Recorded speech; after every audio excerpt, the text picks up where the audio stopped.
Policy of January 6, 2009. The gentleman from Texas, Mr. Carter, is recognized for 60 minutes as the designee of the Minority Leader.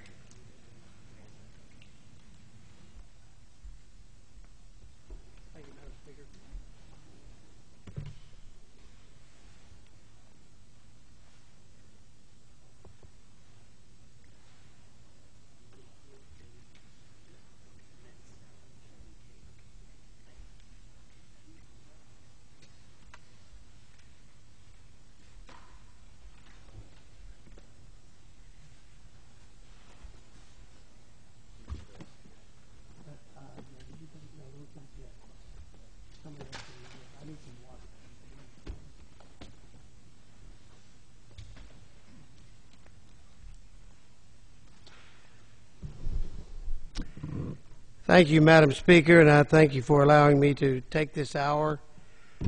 I've been coming up here on first day of each week that we're back in session and talking about the rule of law and how the rule of law needs to apply to those of us who serve here in Congress, those who serve in the administration, and that it is the glue that holds our society together.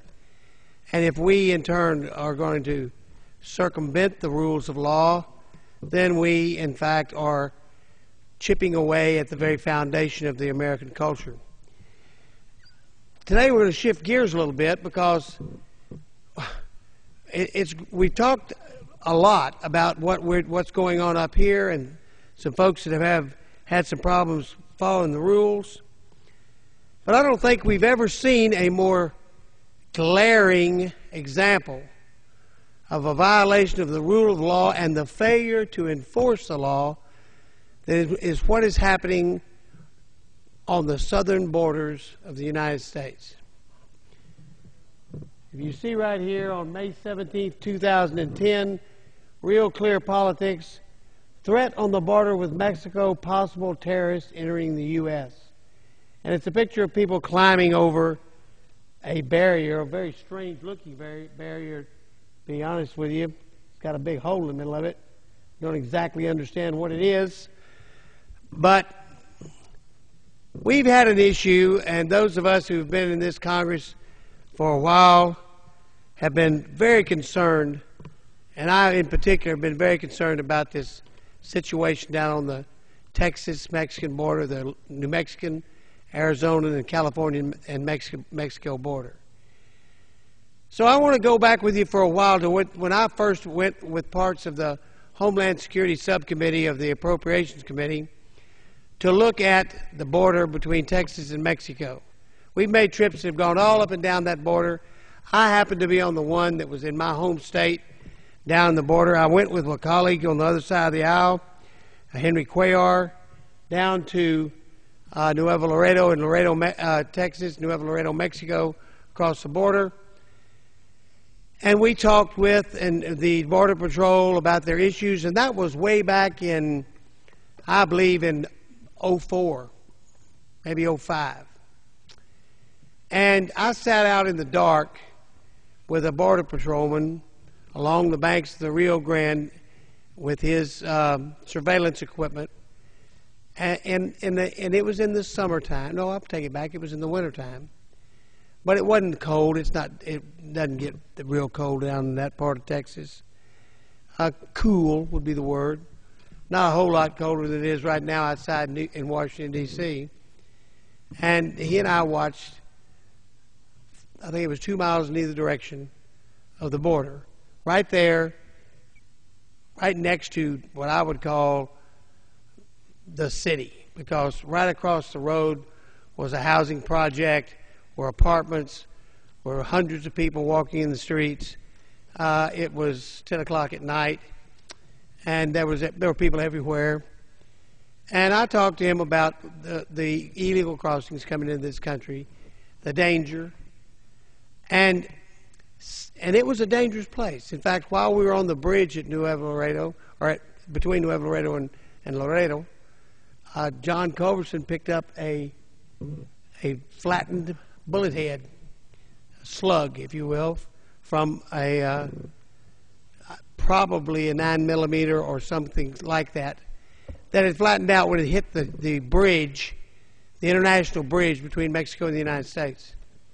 He carries it around in his pocket with him now to remind people that this is dangerous business that our Border Patrol is dealing with down there. Well, since that time, international drug cartels have moved to the border of the United States, and they are fighting a border war just a stone's throw from the places where American citizens live, up and down the border, from Brownsville all the way across to San Diego, to Tijuana. The crime will take your breath away. I spent 20 years in the judiciary. Many of my colleagues did the same. I've seen lots of crime. I've tried lots of cases involving horrible situations. But while we were down there with that trip with my friend Henry Cuellar, we saw pictures on the Nuevo Laredo newspaper of a woman who was the wife of a police official in Laredo who had been kidnapped and burned alive.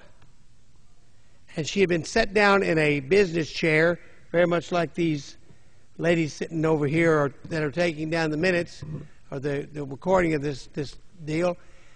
Sat in that chair, had 3 tires full of gasoline shoved down around her body, and she had been set on fire and burned up alive as a threat to the police department in Laredo to either get in line with what the criminal element in Nuevo Laredo wanted to do or suffer the consequences. Since that time, that was a shocking thing. I carried that back up here and showed it to our committee members. Some of them were ill from looking at it. And I pointed out that this is a lawless society we have created on this border. Now, I have a theory, and I think my theory is based on some pretty good police discoveries we've made over the last 25 years in police work. During the time when they cleaned up New York City and made it a safer place to be, they discovered, and this was the chief of police and the mayor, at that time it was Rudy Giuliani, that a bad criminal environment breeds crime. So if you have a neighborhood where there are old junk cars falling apart in front of the yard, there's trash in the front yard, they haven't taken stuff off their stoop, there's windows broken out, that is a neighborhood with no pride, and therefore the criminal element breeds in that neighborhood. But if you go in and you get the criminal element out of there, you get the criminality of the environment out of there, the neighborhood improves. And you put a beat cop there that allows them to know that the law enforcement is there for them, that law enforcement is involved. Then the public can feel confident, and they start to take care of their neighborhood, and in turn make the crime move elsewhere. And they cleaned up New York City with that basic theory. Went back to the old walk the beat cop theory that came out of the 19th century. Now, why do I mention that? Well, people say to me, why do you think the cartels who were in Colombia and other parts of the country, why did they come down and settle along the border of the southern parts of this country? And I thought about it a lot. And it came to me that, you know what? Lawlessness breeds lawlessness. So what had we created? What were we creating on the border when we weren't enforcing some basic tenets of the law? We have laws that say you can't come into this country except legally. And millions of people, whether for good purpose or bad, and many for good purpose, I'm not saying it's not, just for a job, but they were breaking our laws. And they were coming into this country. And where was this community of lawlessness? along the Mexican border. That community of lawlessness, which was just sneaking people and people sneaking into the country and sneaking people into the country, so as many will tell you, just so they could get a job to feed their families. Of course, there was a few criminal element and then a little more criminal element. And all of a sudden, we have estimates 4 to 5 drug cartels from Central and South America fighting a drug war from Brownsville to Tijuana, from Matamoros to Tijuana on the other side of the border. 23,000 people have been killed in the last 18 months in that war across the border. Mexico has brought in every kind of resource that they can afford to bring in to try to stop this. But it's out of control, and it's bleeding across the border into my state and the other states that border Mexico. We are having a great conversation today in our country about a law that was passed by the state of Arizona. And I would argue the state of Arizona is that law has a real clear message to the federal government. You know what? We've been waiting 10 to 15 years for anybody to realize how bad this is. Now, back in 04 and 05 when we were there, we were beefing up the Border Patrol. We were pouring Homeland Security money into building 600 and some odd miles of fence. We had resources that were dedicated to trying to stop this flood, but the flood was still coming, but they were doing the best they could, and they were catching a million and a half a day, but the estimate was for every one that got caught, 10 got across. And the flood was ongoing, and there's many reasons and faults you can lay upon that. Employers were hiring these people, and maybe they shouldn't. We didn't have a good identification system for people to know whether or not somebody was an illegal alien in this country. And the argument goes on and on. But the reality was we were creating a lawless border from Matamoros to Tijuana. And that lawlessness drew in organized crime in the form of these cartels.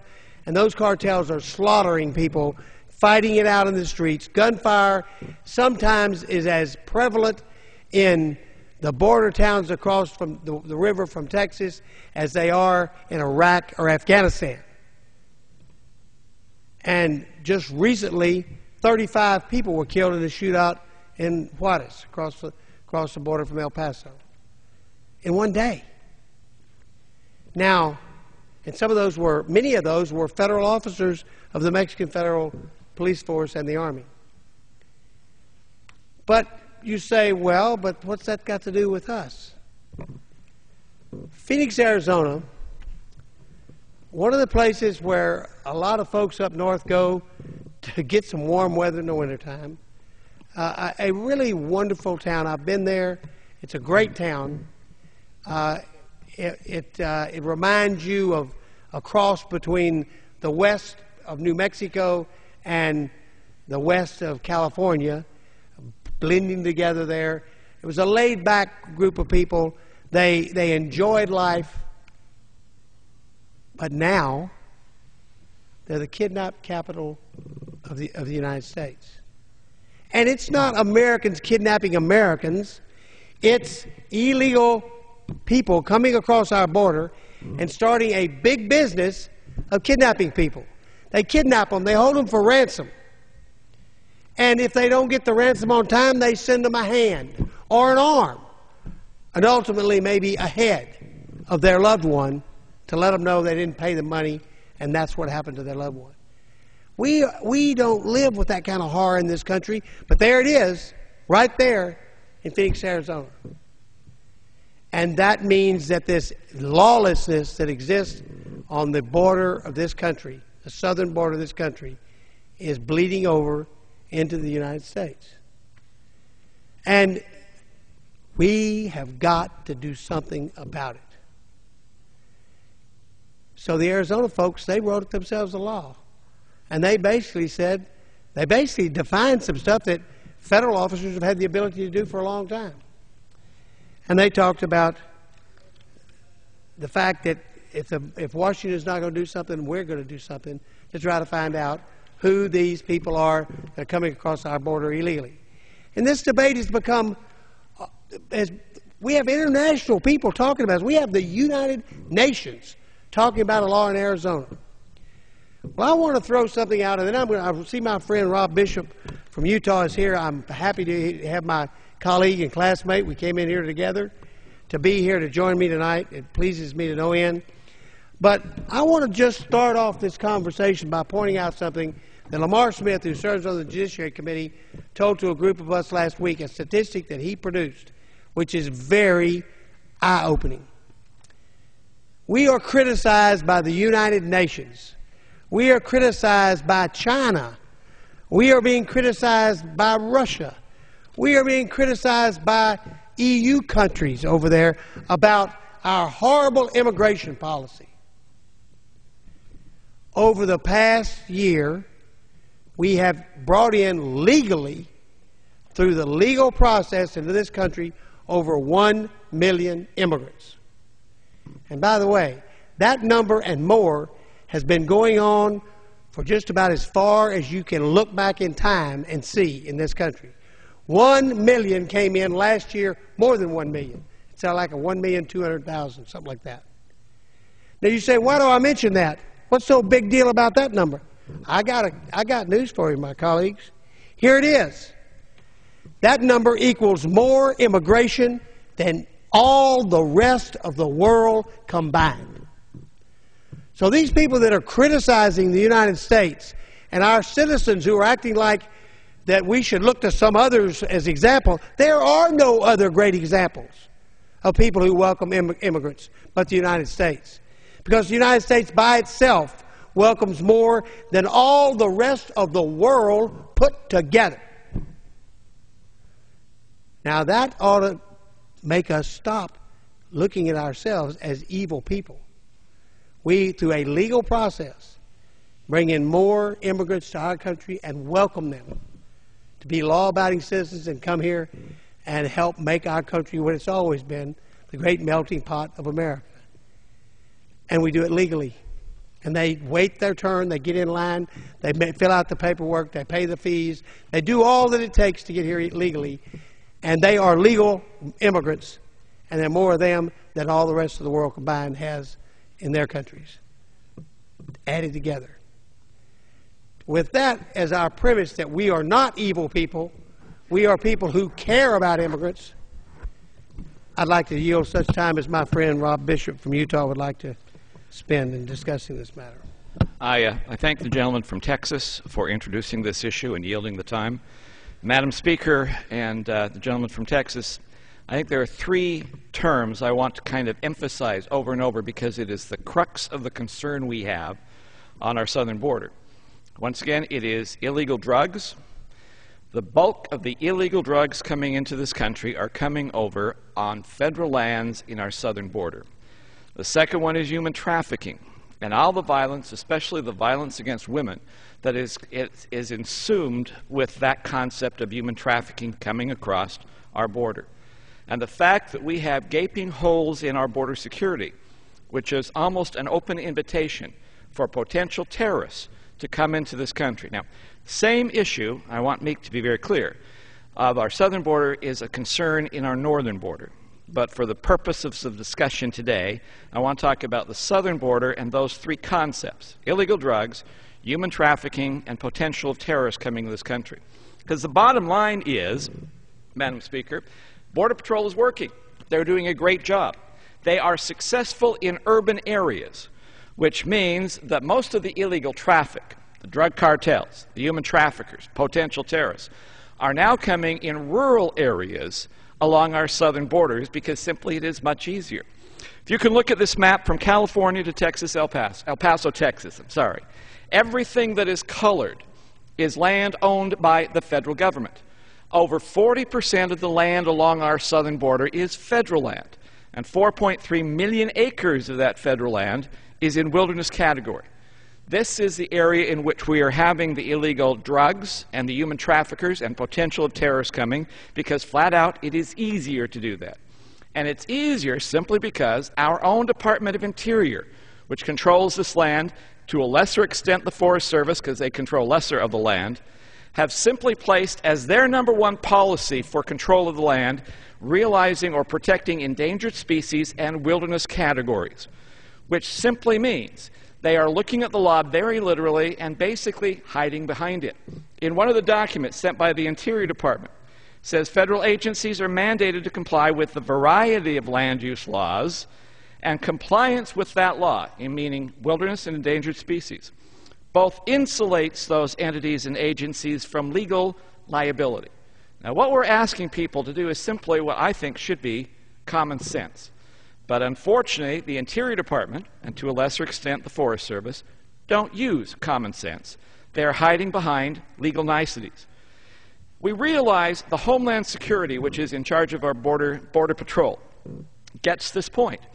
I was reading in the paper just today of a farm in Vermont that is now under potential threat of eminent domain by the Homeland Security to take it over to beef up our border security along the north, which is so ironic because in the south, that same entity that wants to beef up security in Vermont is prohibited by another agency of government to do so.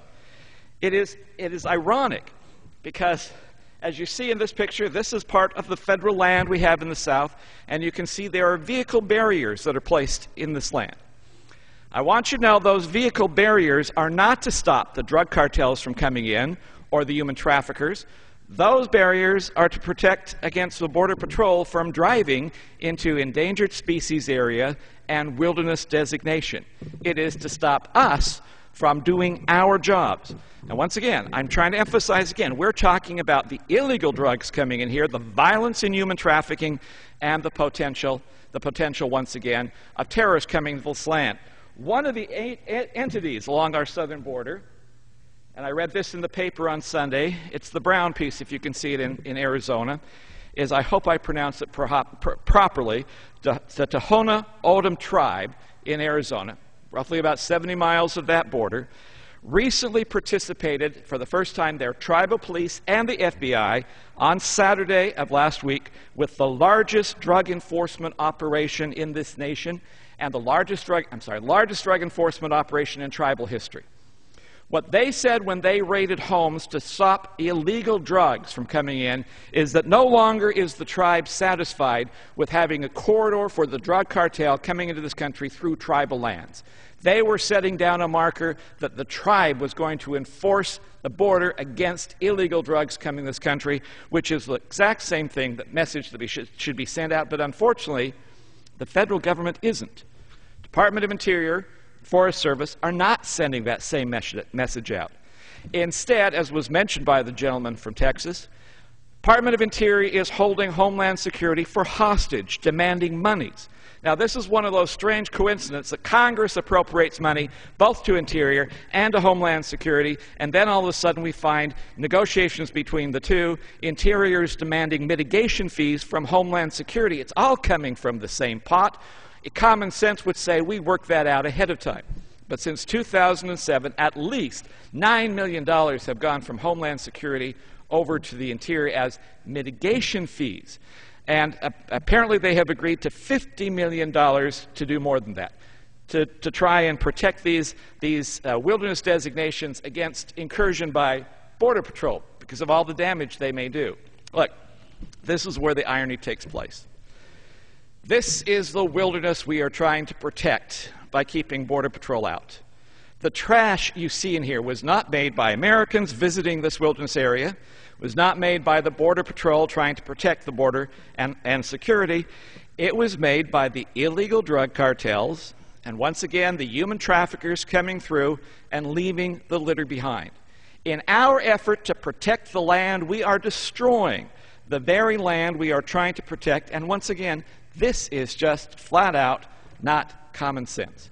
If I could give you some quotes from Secretary Napolitano, letters she sent out at one time.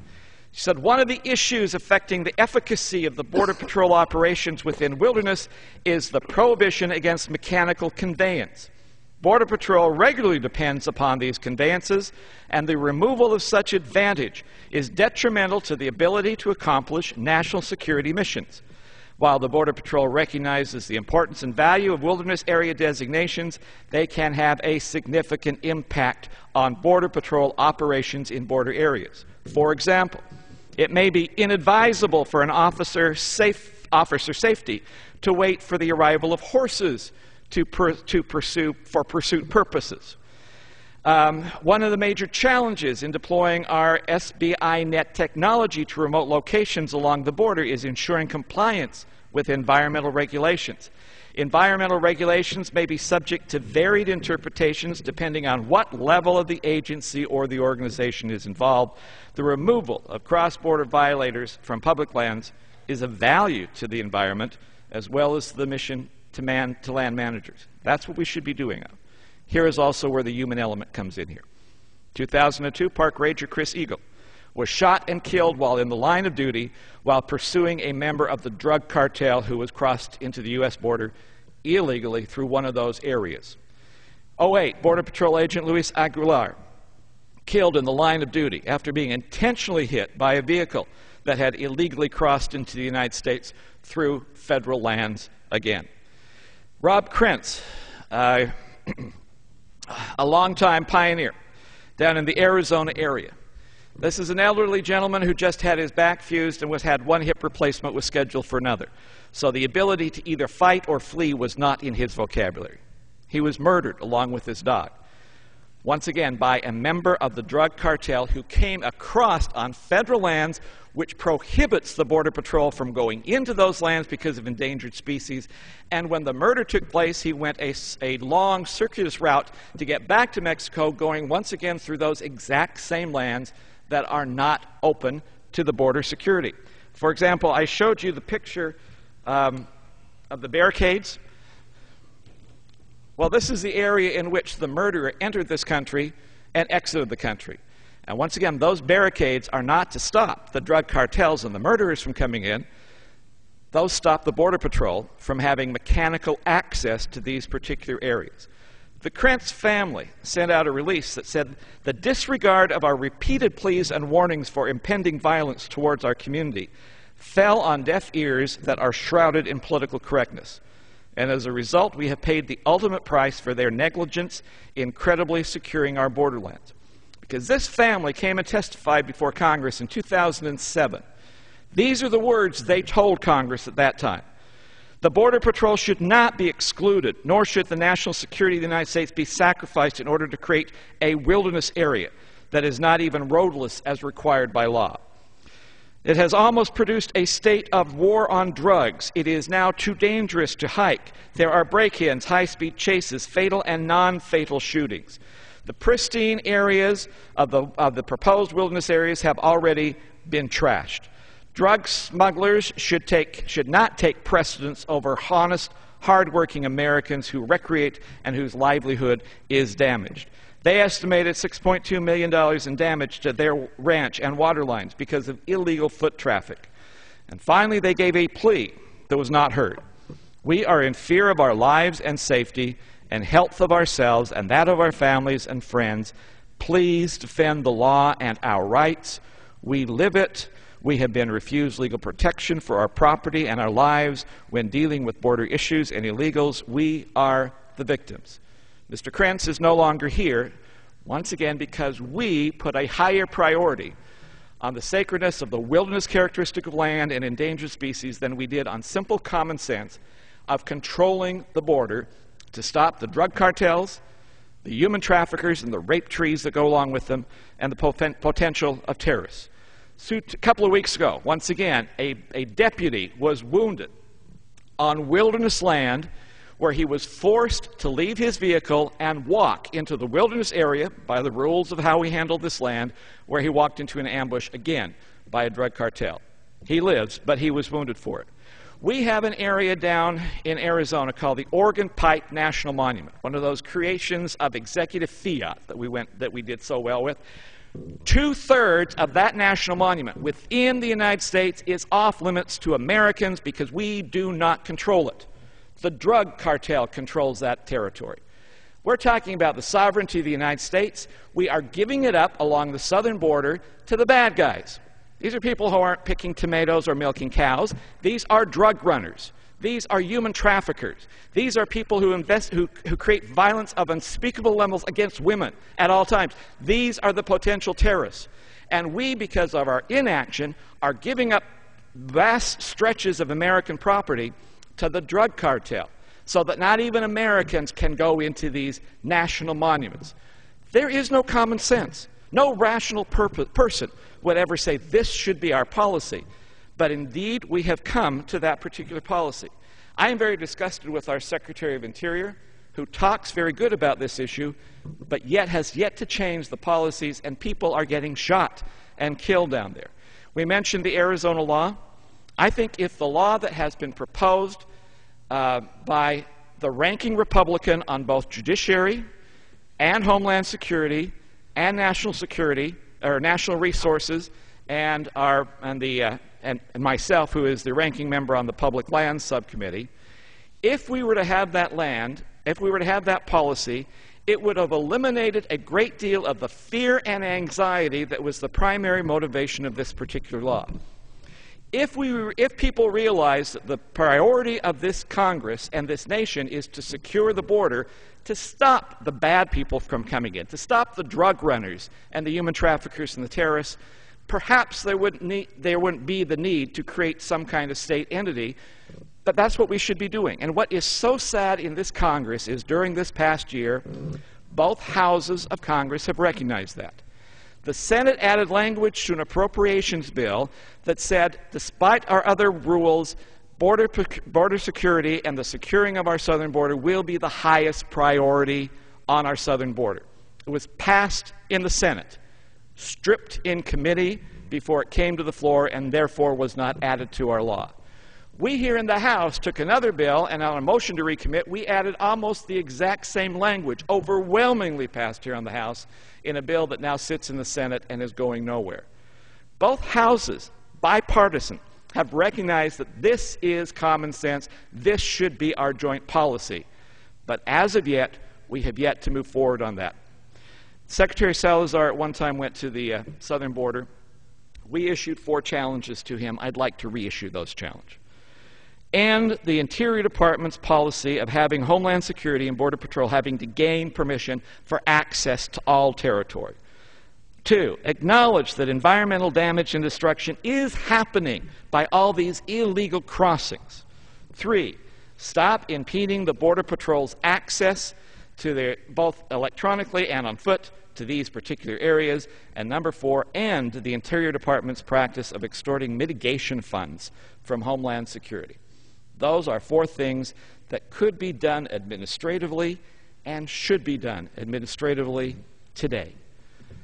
And if we could do that, we would know that we would put a great dent on the illegal drugs that are destroying this country, the illegal violence that is taking place on that border, and the potential of terrorists.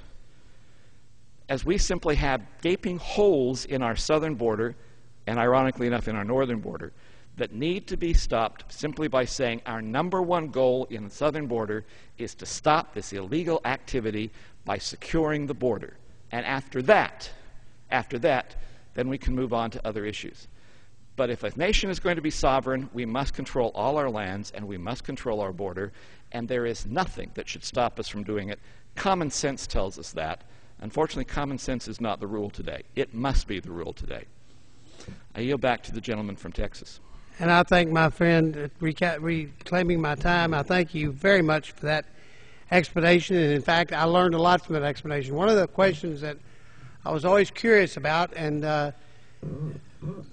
should have asked is these vehicle barriers that they kept talking about were part of the fence.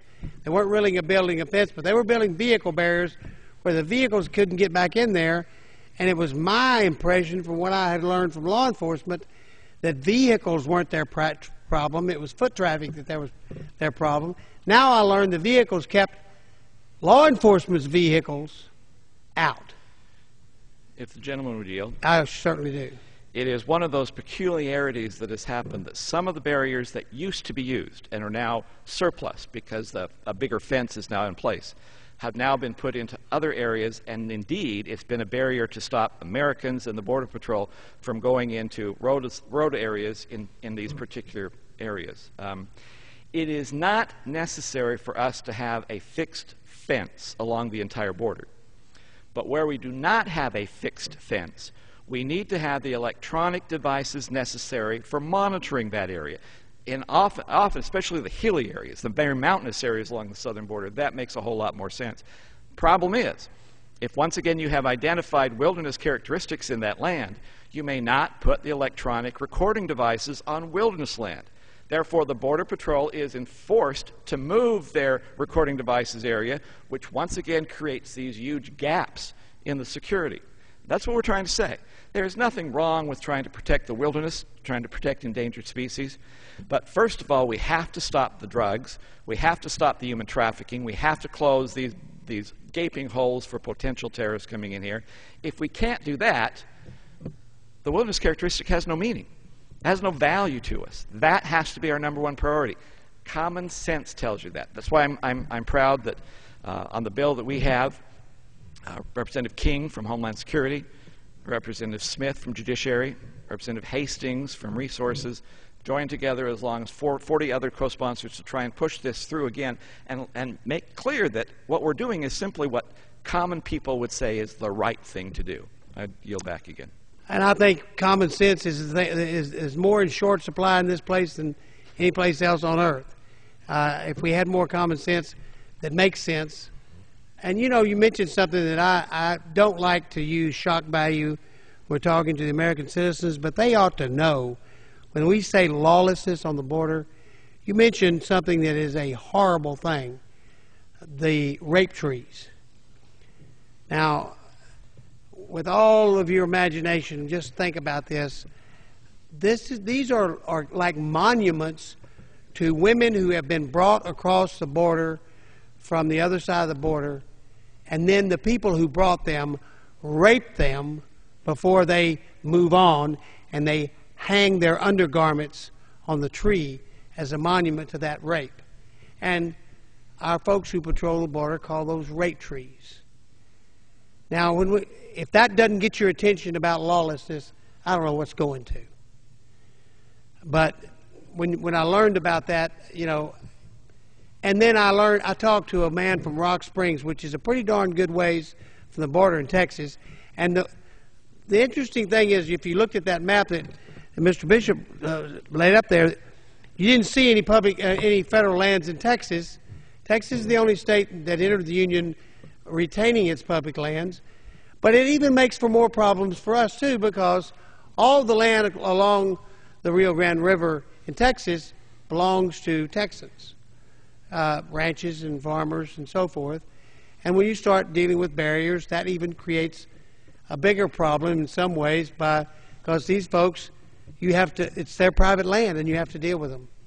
So whatever you do, the issues of our law, they stay in the way. But putting up barriers to interfere with the law, the enforcement of the law, I think is aiding and abetting criminal activity. But then I wouldn't mind taking it to a jury, but I think it would be an interesting argument.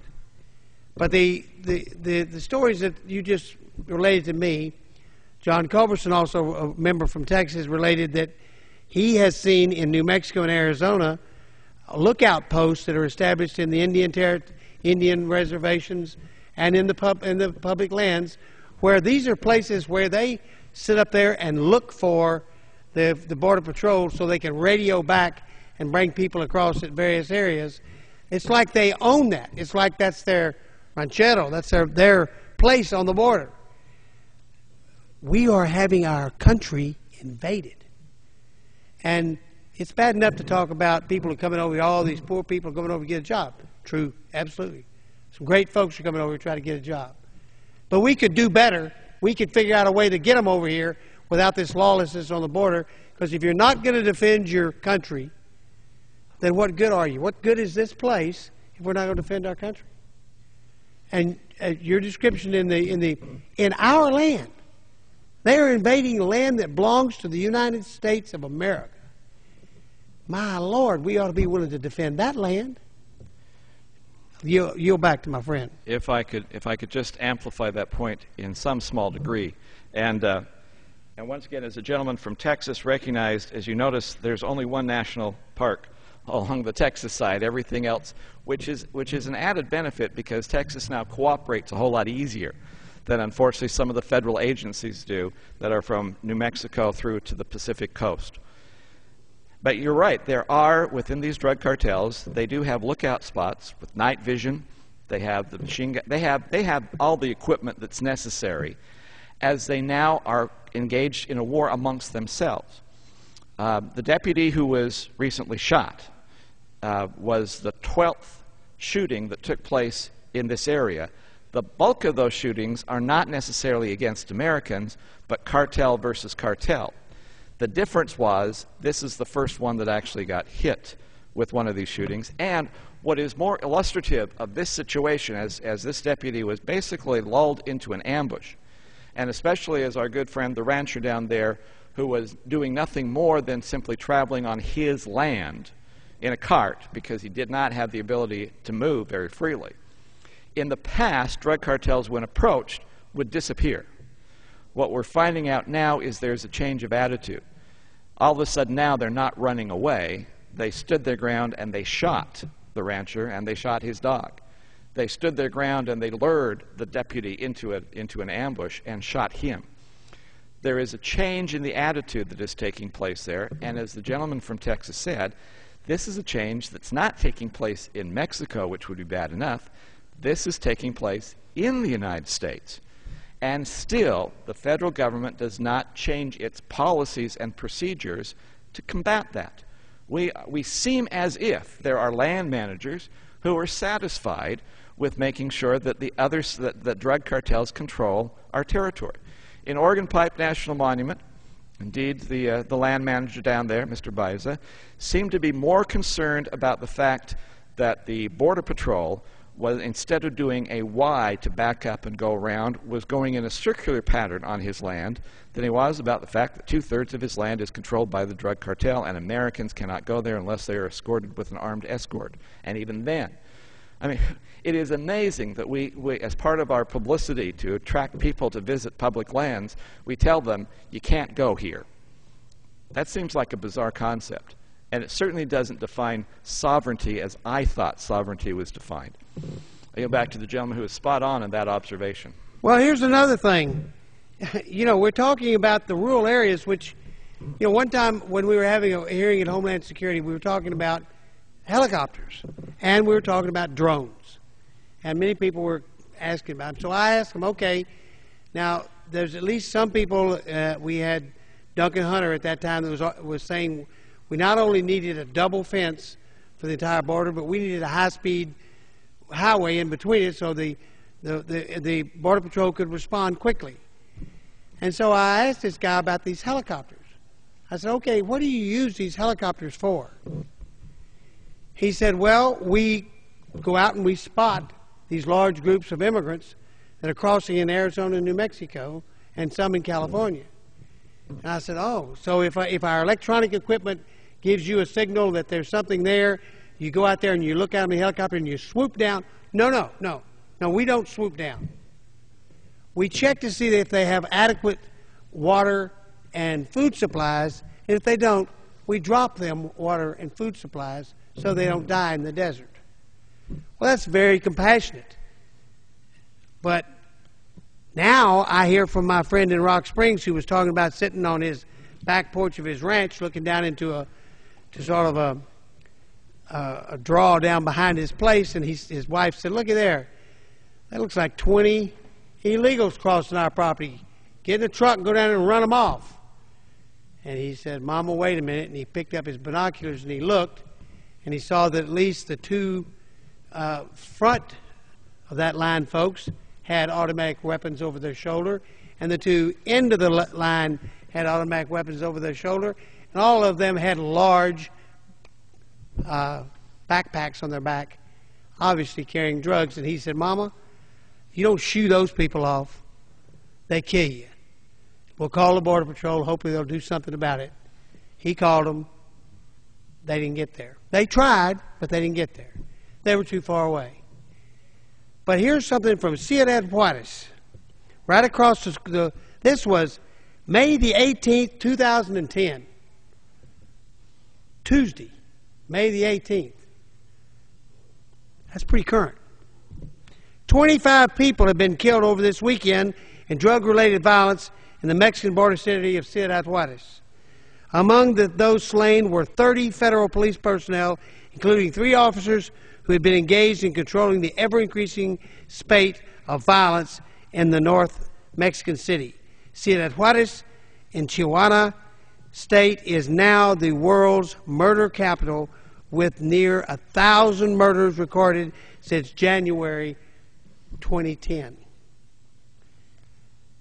This city, lying close to the border with Texas of the United States, has witnessed a surge of violence in recent times over control of the key drug smuggling routes to the U.S. between rival gangs of Sinaloa and Juarez cartels.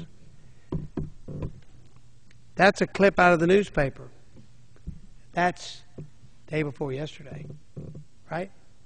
Or today? That's yesterday. Yeah. No, it's today. Today. That's today. That's out of today's newspaper. But that's about this last weekend. Now, we can't stand still and let this happen on our border. We are sending soldiers into harm's way in places around the world to stop violence, and 23,000 people have died across the border, a place where, by the way, at least from Texas standpoint, many of us call used to be one of the places that we dearly love to visit. We have friends that we know across the border. In my lifetime, I've been across that border more than 100 times, probably more than 500 times. And although there were places you didn't want to go over there, there still was they were still sister cities. People forget that El Paso, Juarez is a city of, I think, almost 3 million people. It's a huge metropolitan area. That's a big city over there across the border.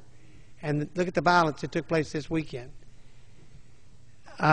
We see the shows on television with the gangs shooting at each other, but they're happening across the border from major cities like El Paso. Yield back. No, I appreciate that, and I understand.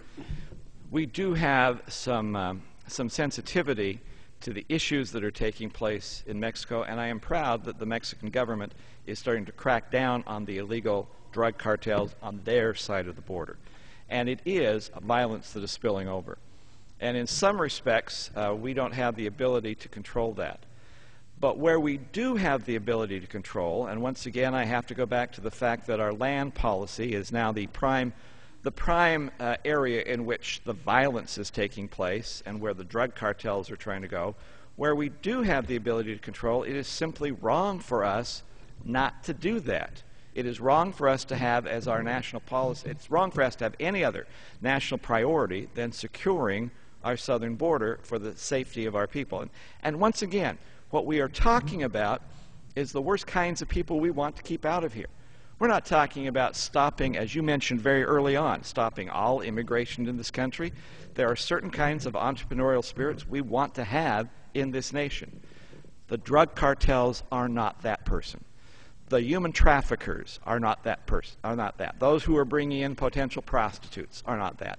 Those that are actually doing the rape trees with the monuments to just unthinkable violence, those are not the kind we're after. And the potential of a terrorist carrying a bomb or any other kind of device is now something that we must have as uppermost in our consideration. And that's why when we have the opportunity at least to establish policy and procedures on the federal level that deals specifically with federal land, it is just flat out wrong of us not to insist that we do that. And we're not. If the gentleman would yield for just a moment. A question.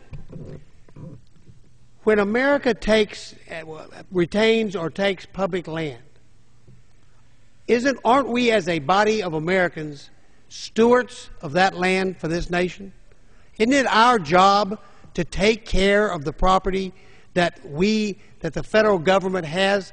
Isn't that the job of the Interior Department, to be a good steward of that land, to make sure that land it thrives, and it is safe, and it is a part of the body politic of the whole country's ownership. Now, how can they possibly think that it's for the good well-being of the American populace to have our land that we own as a body politic full of drug dealers, rapists, and prostitute smugglers? Why in the world won't they open the roads up to our law enforcement to go in there and stop this? The gentleman, if I may, asked, I think, the pertinent question. A two-part question. First, I wish the federal government didn't own quite so much land. I'd be happier with that. But if they're going to take control of the land, they have to take control of that land. In deference to some within the Department of Interior and Forest Service. Because once again, I think common sense would say if people were of like mind and people were of good purposes, they should be able to sit down and work these situations out. This is not rocket science. This should be common sense. But in deference to some of them, the law to which they look for guidance says that they have to manage it for wilderness designation and endangered species aspects first. That's the way they're interpreting it. I personally think they could reinterpret that very easily, administratively, if they chose. But that is the interpretation, which is one of the other reasons why I think the law that we have proposed, the law that passed in the Senate but didn't get over here, that we passed here but didn't pass over in the Senate, needs to be put in place so that we make it very, very clear that on these public lands, indeed, public security is the #1 priority, that we want to stop the drugs and the violence from coming across here. And yield to another question, isn't it a fact that the kind of people they're letting come in there without any enforcement, law enforcement being able to stop them, are not what you'd call good citizens for taking care of the wilderness, nor good citizens for protecting endangered species? Look at that picture you holding up right there. Bottles, cans, clothing, every kind of, looks like the city dump outside of the city here. Now, is that protecting our wilderness? That's the irony, if I can yield again, that's the irony of the situation in which we find ourselves. That the very land we're trying to protect is the land that is being destroyed by people who don't care about the quality and purpose of the land. And this is what we must stop. This is unfortunately what the reality of the today is, and that is sad. And it should be one of the reasons why our policy should be very clear and very open, and why when you talk to people, they just shake their heads in amazement, because this just does not make common sense. I think you may have some statistics about that. Real quickly, we've got this issue with the Arizona law, and I think everyone says that the Arizona law really is an outcry from Arizonans saying, you're not going to do it, we're all going to get involved. But maybe the administration is setting a policy or a mindset here that is causing some of these things, because public opinion versus the opinion of our speaker and our president seems to go in opposite directions. Public opinion says, and I believe after they heard what you said tonight, they'd even say it louder. They would say, my Lord, if we're not enforcing our borders and all this horrible stuff is happening down there, somebody's got to. And I don't blame Arizona for saying we want to have the right to ask questions. So look at these polls, 51% in Gallup, 59 approved. McClatchy newspaper, 61 approved. Fox News, 61 approved. And yet President Obama, Attorney General Eric Holder, Secretary of State Posner, and Department spokesman P.J. Crowley all seem to take the position that this is some horrible infringement upon goodness and mercy and the Constitution of the United States. Well, maybe we got to get our mindset straight. We've got to start realizing that our job as members of this Congress, this whole body, we take an oath to preserve, protect, and defend the Constitution. And in that Constitution, it tells us one of our responsibilities is to defend our nation against all enemies. These are enemies of our country. If you don't believe it, I will be glad to take you down to places in Texas where the abuse of the drugs that are killing our children are clear to be seen on the streets. And you tell me if that's not an attack on our country for those drugs to come pouring in here. And you tell me the rape trees are not an attack. Maybe it's happening to poor innocent people from foreign lands being smuggled in here. But the rapes are taking place in the United States. And that aggravated sexual assault that's been taking place on those hundreds of women, that is a serious felony offense in every jurisdiction in this country. And we know it's going on, and we're using regulations to hold the hands of those who would protect those innocents. It drives you nuts to listen to this stuff. Yield back. If I may, just for one, I appreciate your emphasis on the public attitude there. I do not have a window into the hearts of what Arizona legislators may or may not have done. But in the back of my mind, I cannot keep telling myself, or I cannot keep wondering, that if we as a federal government had actually taken charge of our southern border and our northern border, if we as a federal government had stopped the most heinous of individuals who are freely coming in here now, perhaps the anxiety level or the anger level would not have made necessary the particular Arizona statute. Now, that's pure speculation on my part as well, but I cannot help thinking that if we were doing our jobs and getting all of the government agencies, Interior, Ag Forest Service, and Homeland Security, to work together and do the right thing for people, just to take a common sense approach, that we would lower at least the rhetoric of the discussion, and we would raise the security feeling of people, and maybe people like Rob Krentz would be alive today to be with his family. Well, I thank the gentleman for coming down here and actually enlightening me on some facts that I was not aware of, because, like I say, we retain our public lands in Texas, and so we look at Texas, the issue's not, it's just as serious on the Texas border, but it's a different issue on the Texas border. But they're all serious. And the incursions into Texas, New Mexico, Arizona, and California are getting worse every time they occur. And it's time for us to unite and defend our borders. We need an immigration policy that works. I'm for that. I think everyone is. But I'm not for rewarding criminal behavior. I will never be for rewarding criminal behavior. And we need to stop that border and seal it up, and then come up with a immigration policy that is fair and takes in mind that the law has a purpose in this country. It is the glue that holds this society together. I thank my friend for coming and joining me. At this time, I will yield back the balance of my time.